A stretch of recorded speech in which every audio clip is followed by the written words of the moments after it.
The Beast Within by Serena Valentino. The Beast is actually a prince. His hair's wild, his nails sharp, but inside, that's not who he truly is. This book talks about how the Beast from Beauty and the Beast turned into what he is now.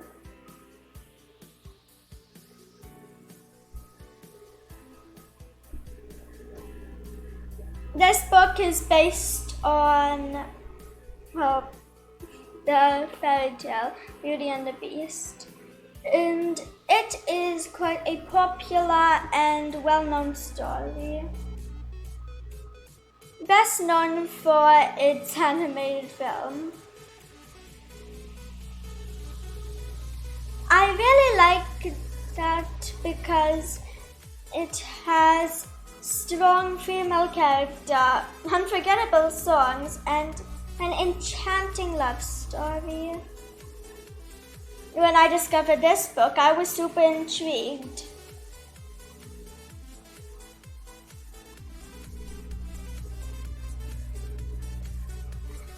We've already seen Belle's side of the story, but now we get to see the beasts.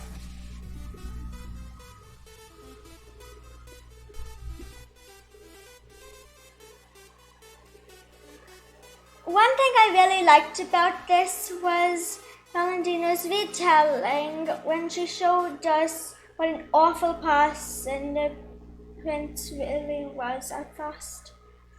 He was turned into a beast for being spoiled, selfish, and unkind.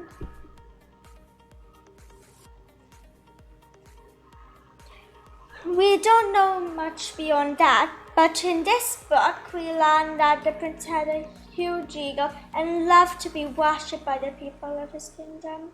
When it came to love and romance, he wasn't your typical knight in shining armor.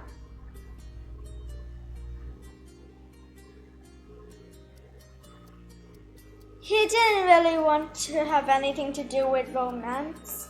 He wanted a different sort of life, and he learned early on that he didn't have to slay a fire-breathing beast to get a fair maiden to kiss him. With that being said, the prince treated women terribly and was superficial and shallow. He only was in search of beautiful women who were of royal blood.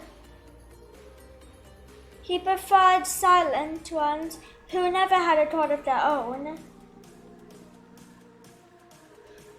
More importantly, he didn't care if a woman had personality because he didn't want a wife who took attention away from him. The biggest surprise when reading this was that in The Beast Within, Gaston and the prince were actually friends. I love that plot twist, considering the pair wanted to kill each other by the end of the story. But if you think about it, and it's not all that shocking. Even if they weren't of the same status, the two had similar personalities and always looked out for one another.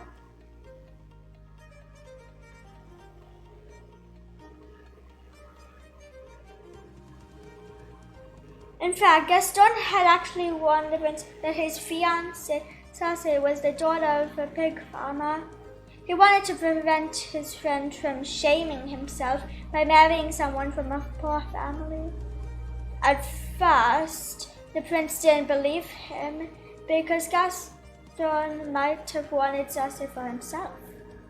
To prove the prince that he wasn't lying, he took him to the farmhouse of Circe's family. The prince saw muddy Circe feeding pigs, where he was humiliating her and said he wanted nothing to do with her. This showed that he didn't love her to begin with, and all that mattered to him was her status and appearance.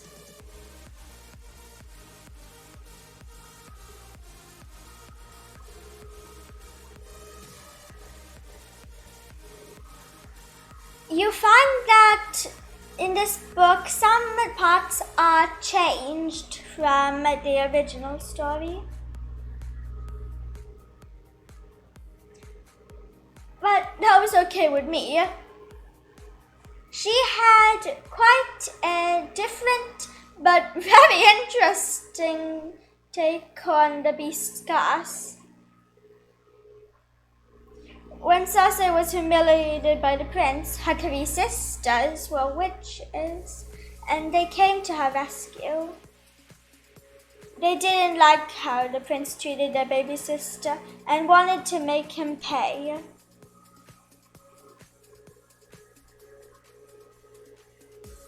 Cersei explained the curse to the prince after her sisters cursed him and made him into a beast.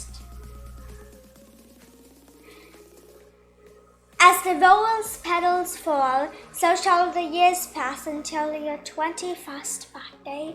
If you have not found love, true love both given and received, by that day and sealed with a kiss, then you shall remain the horrifying creature you'll become.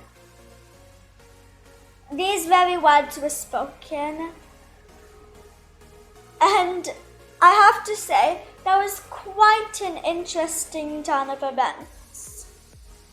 Other than the witch asking for bread.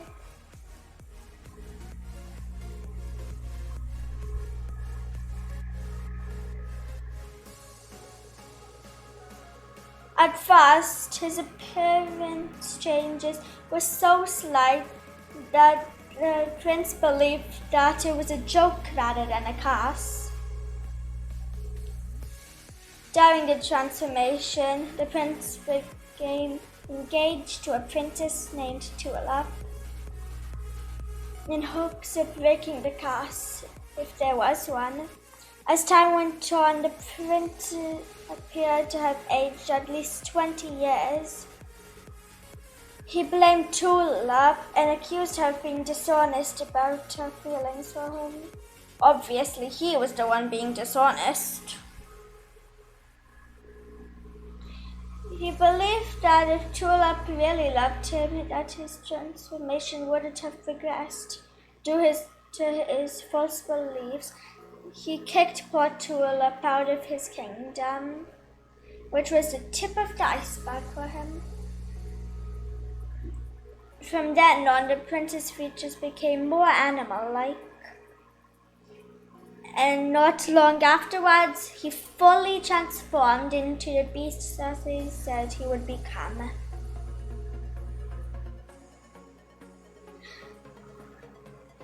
I have to say, that was a very interesting take. And the 3 witches were an important and interesting new addition to the story.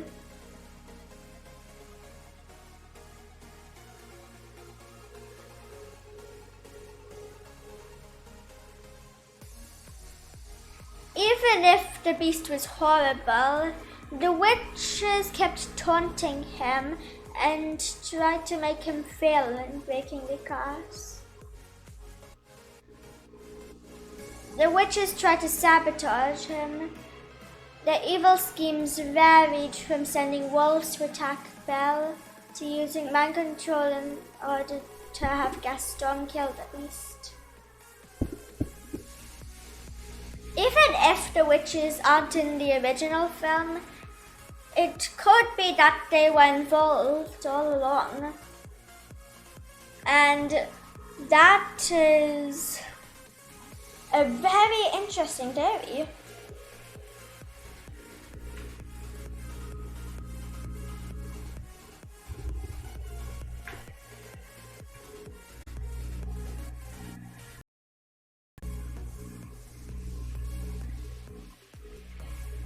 I have to say, a big difference in the story is Belle is a small character in this retelling.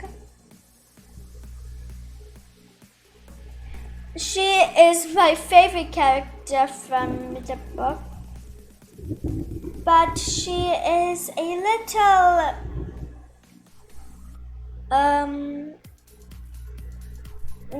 shallow down, you could say. I was a little bit disappointed she wasn't a stronger character, but the Beast was still a strong character in this book, so that'll have to do for me. Other than that, it's still a great book.